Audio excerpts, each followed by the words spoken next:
Hello everyone. Today we are going to discuss compilation of cash flow statement. Now you can see on your screens our favorite cartoon character Scrooge McDuck, who loves money and cash more than anything in the world. And when we talk about financials of a company, we normally talk about some accounting terms, but each human being, each company loves cash more than anything. So we have to be prepared, we have to be aware about how to compile cash flow statement. Till that moment, discussing accounting, we were talking about so-called accrual concept. But actually, in our private life, we think in terms of cash basis accounting. So when we spend cash, we normally talk about expense. When we get cash, when we earn salary, when we receive some bank transfer, we talk about income. And till the moment, I hope you do understand the difference between accrual accounting and cash accounting. And it's time to discuss the third form of statement, cash flow statement, which will help us to understand whether the company makes cash or not. When we say a company earns a lot, what do we really mean? Let's consider an example. Company A. Company A earns revenue $100 and cost or expenses this year was 60, and we talk about profit in amount of $40. But what happens is cash received this year was 80, so revenue paid was 80, and cash received next year was 20, and expenses 50 this year were paid, and 10 were paid next year. How it will affect the cash of a company? We can see that company would have cash surplus in amount of $30 this year and $10 next year. But we talk about profit of 40 this year. How should we consider that? So when we talk about accrual method, for the purposes of profit calculation, we talk about accounting rules, and we consider revenue to be accounted for at the moment when services were provided or goods delivered, the same for expenses, and we can calculate profit. But when we talk about cash method, we have to consider only cash movement. So for the purposes of cash flow statement calculation, the only thing that matters is how much business gets in cash and how much it pays in cash. So we are going to discuss the cash movement only. So let's consider the same example one more time. So cash inflow this year, cash receipts for this year's sales, and cash receipts for previous year's sales, or maybe sometimes in a small quantity of cases it could be advance payments for the future sales. Cash outflow this year would be the sum of cash payments for this year expenses and next year expenses, and in some cases for the previous year expenses. And you can see, you can understand that the difference between profit calculated under accrual principle and cash surplus deficit could appear. So now we have to discuss how balance sheet and income statement will help us to compile cash flow statement. As I said before, balance sheet and income statement are the main statements, the main financial statements in the company, and we have learned how to compile them. Balance sheet shows assets, liabilities, and equity of the company, and basically this is the statement which shows the accounting equation. Income statement shows income and expenses of the company, and difference between income and expenses is called profit or loss if we talk about negative profit. How these two statements could help us to compile cash flow statement? How could we understand what is the movement of cash in the company during the year and what is the effect of profit and changes in assets or liabilities on cash? So let's consider balance sheet. Balance sheet shows beginning cash, or we can see beginning cash in the balance sheet at the very first day of the financial period.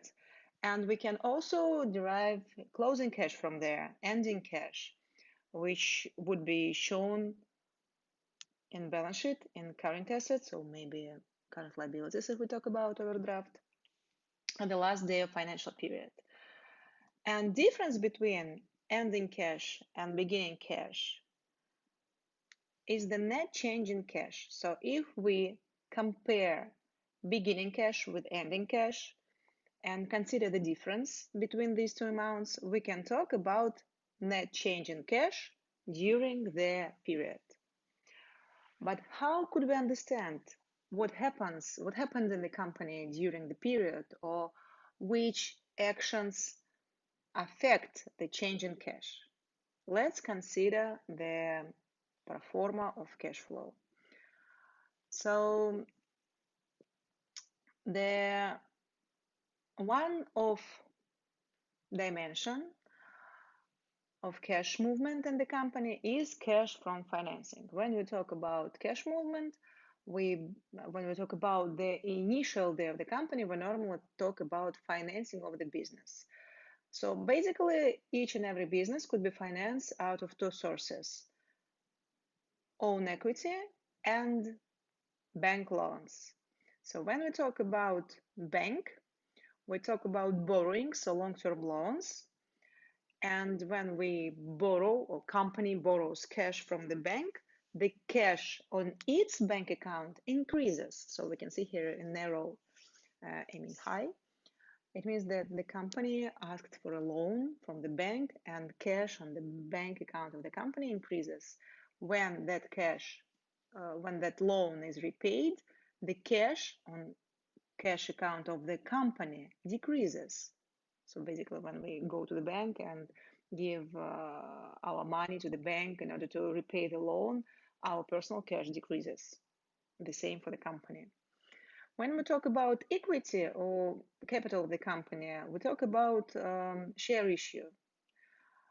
So if company issues stock, shareholders purchase these shares, and basically the company has increase in cash on its bank account.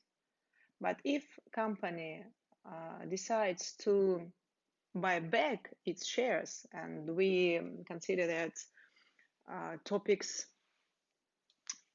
in other weeks of the study. So if the company buy back its shares, the cash on its bank account decreases. So this is the movement of cash within financing activity of the firm. The next dimension we can talk about when we talk about cash is the cash from or for investing activity. So please do not take one for another. So financing of the business, it's the answer on the question where business gets money. Where business gets money, from bank or from owners. When we talk about investing activity, we're answering on the question in which assets company invests, in which assets company pays money in order to receive some benefits in future. So we can talk about purchasing of fixed assets like buildings, factories, maybe shares for the purposes of investment. So if you buy a share if a company buy a share of British Petroleum or Gazprom or shall we talk about purchasing a share which could be classified as long-term investment for the subsequent dividends received?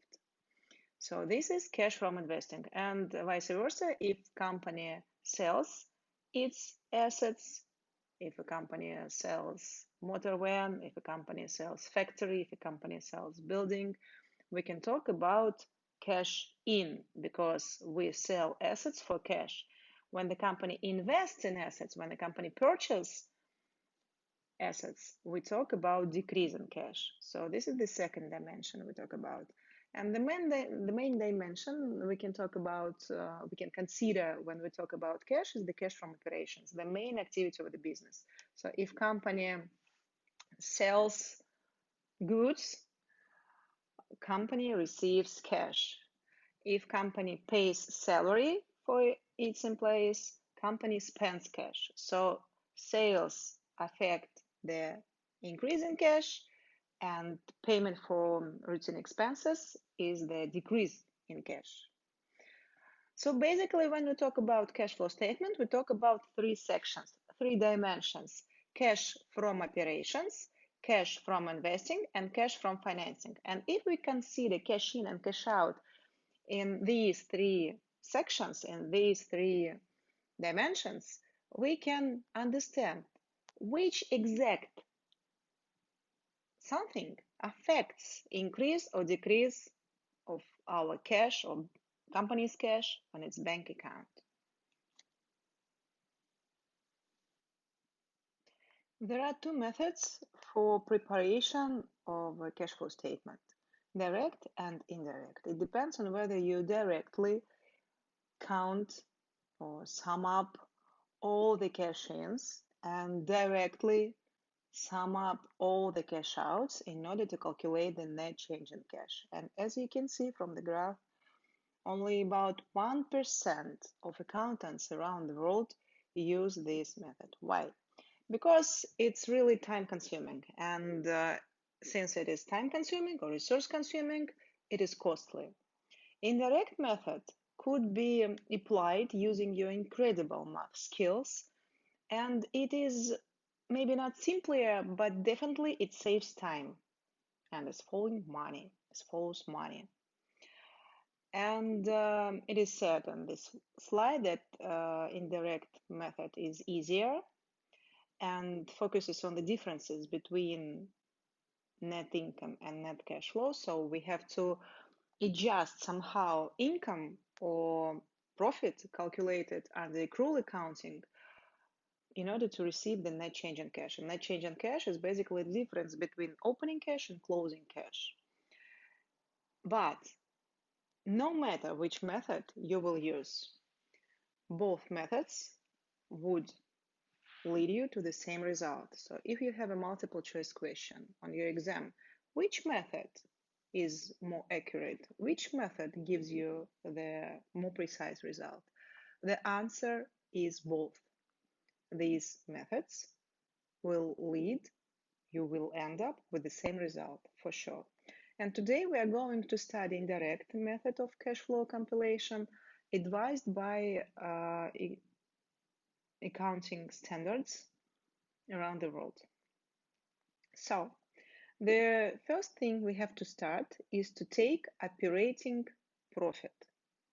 We have to start with profit before income and tax, so EBIT, the abbreviation is which is so fun for Russian students, they like it so much.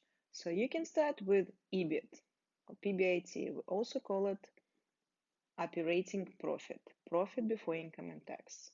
So we have to take operating profit from income statement, because income statement is the statement which is used for calculation any profit the company has. Profit before interest and tax or operating profit, they are synonymous.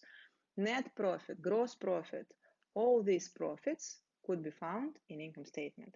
So we have to take operating profit and reconcile it somehow to the net change in cash due to operations. We have to adjust for non-cash revenues and expenses. There are several of them. First of all, we have to add depreciation or amortization for the year. As far as you remember, depreciation or amortization for intangible assets is non-cash expense. So when company purchases fixed asset, the company spends cash for sure.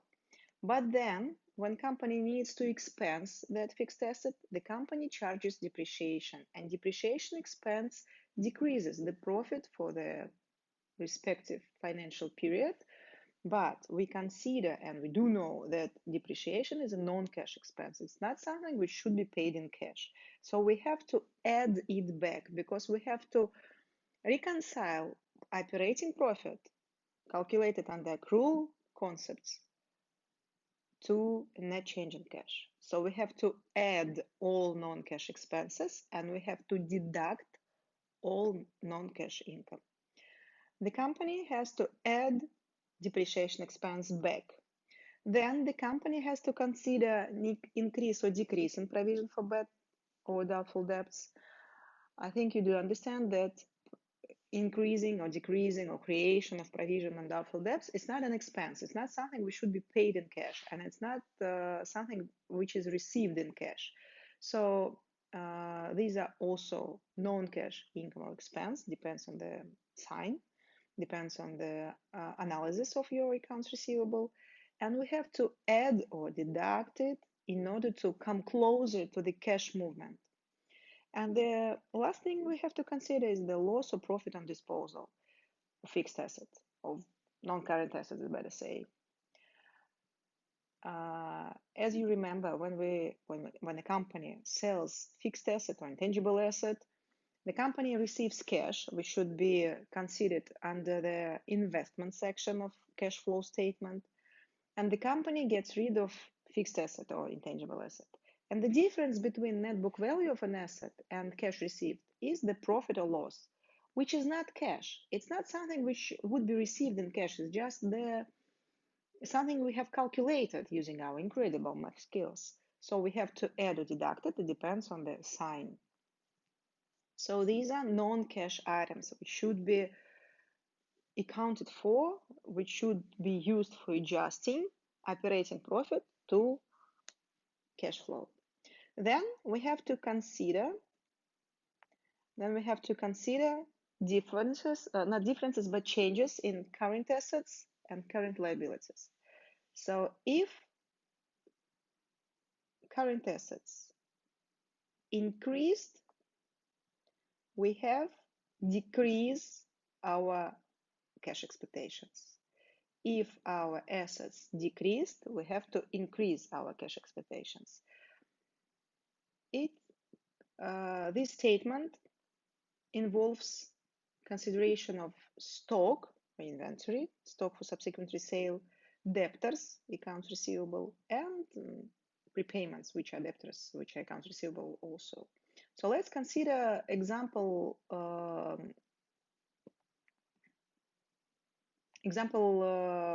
which could illustrate somehow this rule.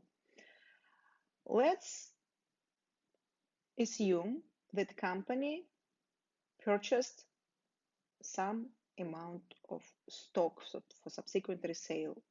If company purchases stock, it pays for that stock in cash. That means that cash decreases. So if we see that during the financial year, the total amount of stock held at warehouse for subsequent resale increased, we can assume that total cash, other factors being equal, decreased in order to have balance in our assets.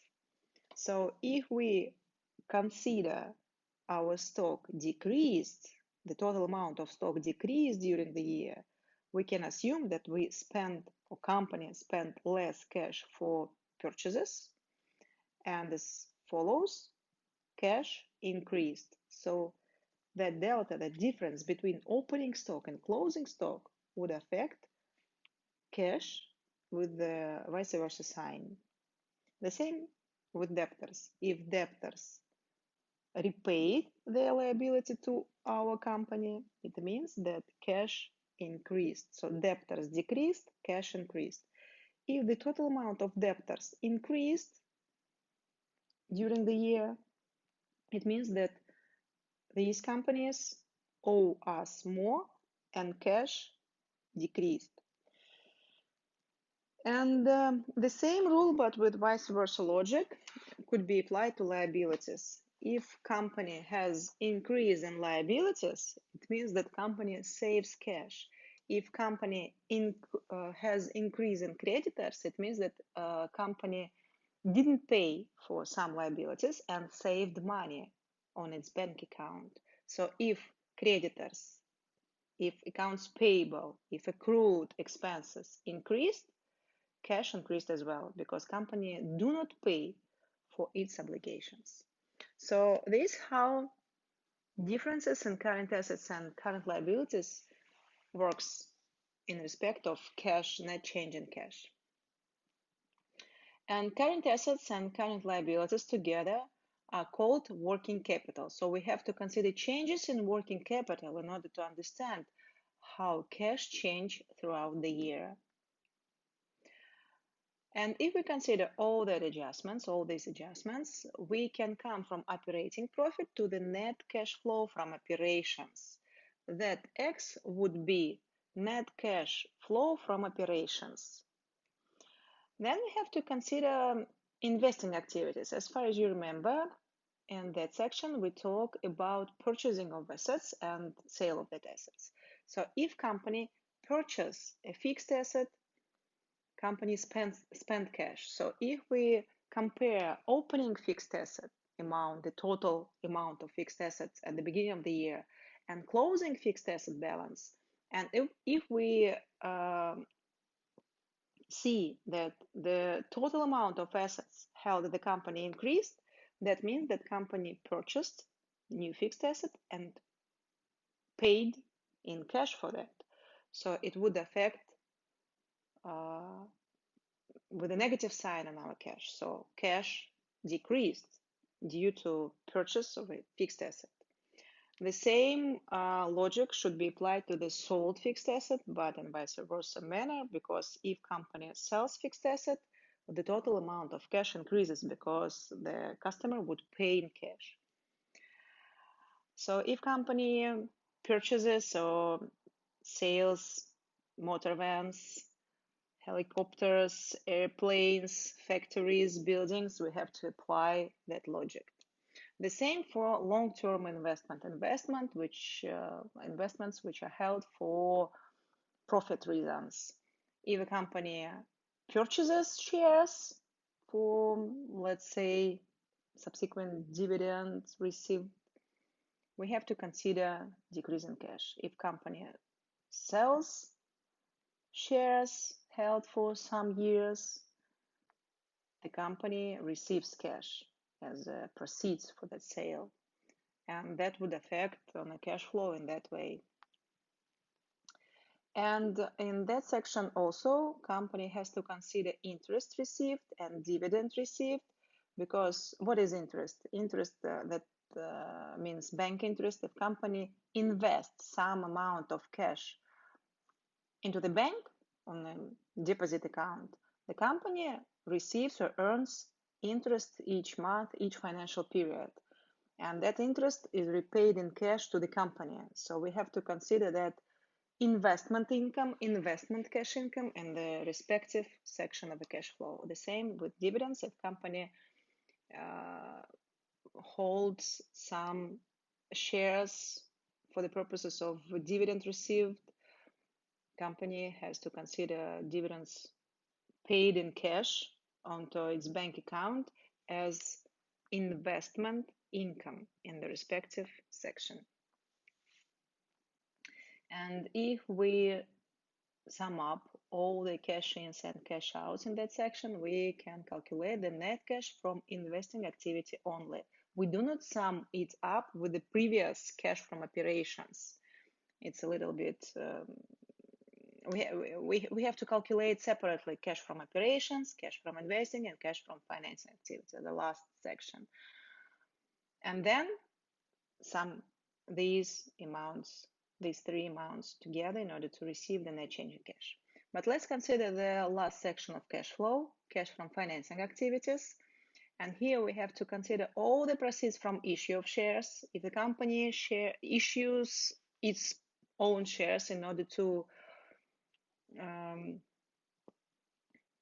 receive money from shareholders, from investors, we have to consider cash increase. If company redeem shares, we have to consider decrease in cash because company repays its personal money to the investors in order to buy back shares. It's not frequent, but eligible financial operation.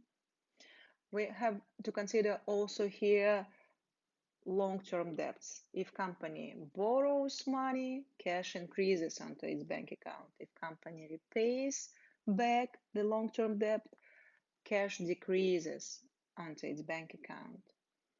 So basically, these are two actions which should be considered here within financing activity, because basically each and every business is financed out of two sources, equity and long-term debt.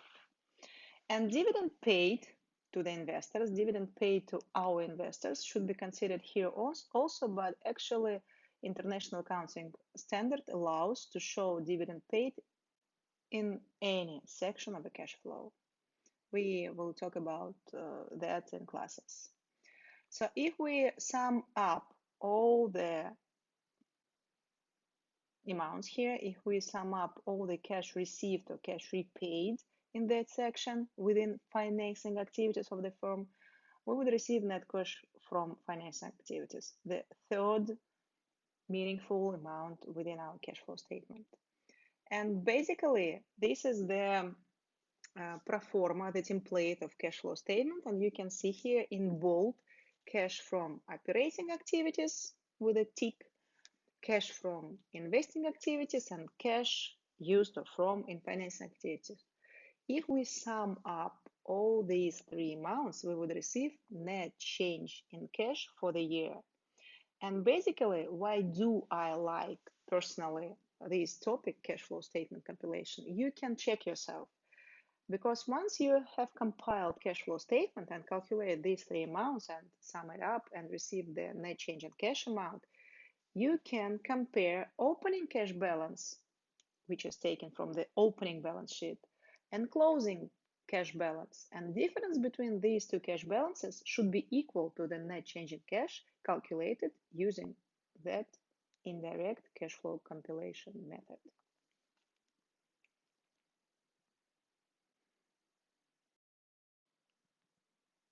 But except for the theory, we have to consider and we have to discuss some legislation.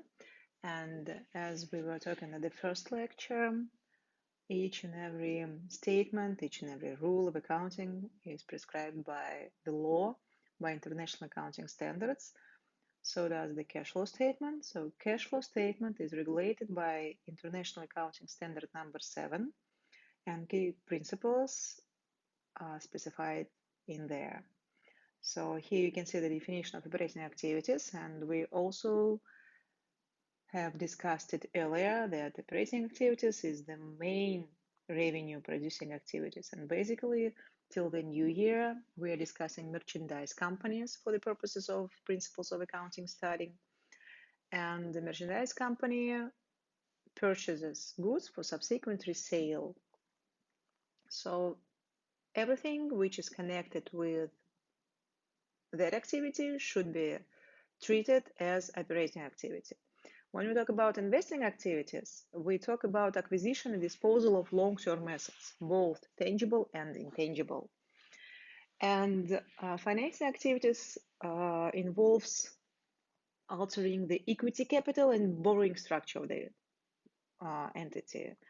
And basically, we talk here about financial leverage of the company. As I said before, there are only two sources of financing your business: borrowing or personal investment or equity capital.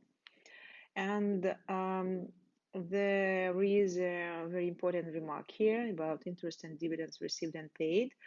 These cash receipts and these payments could be shown in any section of cash flow. It's not a mistake. And I believe that that slide with the extracts from IS number 7 would be of very use before your exam, for the purposes for exam preparation. And of course, we have to discuss some limitations of cash flow statement. Cash flow statement couldn't be the substitute of any other statement. And of course, that statement doesn't show the liquidity position of the firm.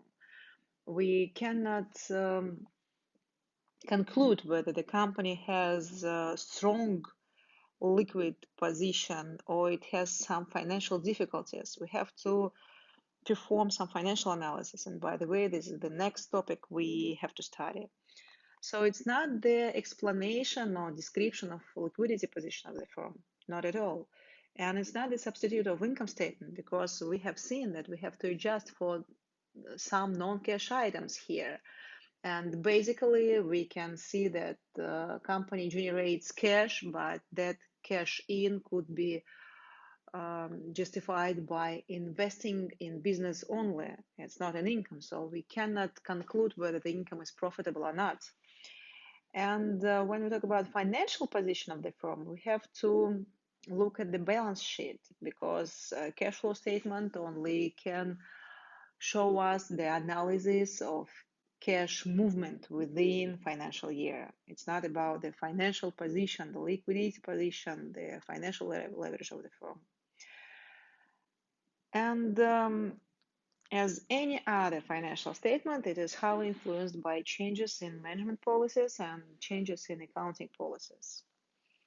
So these factors should be considered while comparing cash flow statements of some company to other companies, or to the industry average, or even in some prolonged time span.